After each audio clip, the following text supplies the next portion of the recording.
ప్రస్తుత కాలంలో copy rights వివాదాలు ఓ రేంజ్లో జరుగుతున్నాయి. కాపీ రైట్స్ విషయంలో చాలా జాగ్రత్తగా ఉండాలి. జాగ్రత్త పడకపోతే ఖచ్చితంగా ఇబ్బంది పడాల్సి వస్తుంది. సినిమా ఇండస్ట్రీలో వేరే సినిమాల క్లిప్స్ కావాలంటే ముందుగానే కాపీ రైట్స్ తీసుకోవడం తరతరాలుగా ఆనవాయితీగా వస్తుంది. ప్రస్తుతం ధనుష్ నయనతార వివాదం చిలికి చిలికి గాలివానలా తయారైంది. ఈ వివాదం ఎక్కువ కాలం కొనసాగేలా కనిపిస్తోంది. చాప కింద నీరులా ఈ వివాదం నలుమూలలా పాకుతుందే తప్ప ఏమాత్రం తగ్గట్లేదు. ఇక తాజాగా ధనుష్ నయనతారకు దిమ్మ తిరిగే షాక్ ఇవ్వనే ఇచ్చాడు.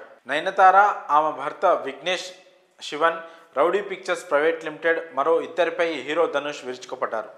ఏకంగా మద్రాస్ హైకోర్టులో సివిల్ కేసు దాఖలు చేశారు. తన అనుమతి లేకుండా నెట్ఫ్లిక్స్ డాక్యుమెంటరీలో నానుమ్ రౌడీ ధాన్ సినిమాకు సంబంధించిన విజువల్స్ వాడుకున్నారని ధనుష్ మండిపడ్డారు. గతంలో వండర్ బార్ ఫిలిమ్స్ బ్యానర్పై ధనుష్ నానుమ్ రౌడీ ధాన్ సినిమాను నిర్మించారు. ఇటీవల ఈ సినిమా క్లిప్స్ విషయమై నయనతార, ధనుష్ మధ్య వివాదం వైరల్ అయిన విషయం తెలిసిందే. నయనతార బియాండ్ ది ఫెయిర్ టేల్ పేరుతో నెట్ఫ్లిక్స్ డాక్యుమెంటరీలో నానుమ్ రౌడీ ధాన్ విజువల్స్ను వాడుకున్నారు. ఇది ఆల్రెడీ స్ట్రీమింగ్ కూడా అయింది. దీనికి మంచి రెస్పాన్స్ కూడా వచ్చింది. అయితే తన అనుమతి లేకుండా తన సినిమా విజువల్స్ని ఎలా వాడుకుంటారంటూ మద్రాస్ హైకోర్టులో ధనుష్ సివిల్ దావా వేశారు.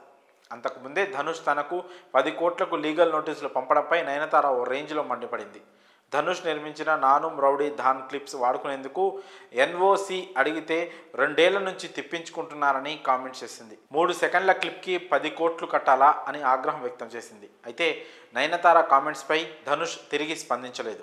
అయినా కానీ నయనతార తగ్గకుండా తన డాక్యుమెంటరీలో ఆ క్లిప్స్ వాడుకుంది. దాంతో ధనుష్ ఈ విధంగా షాక్ ఇచ్చాడు.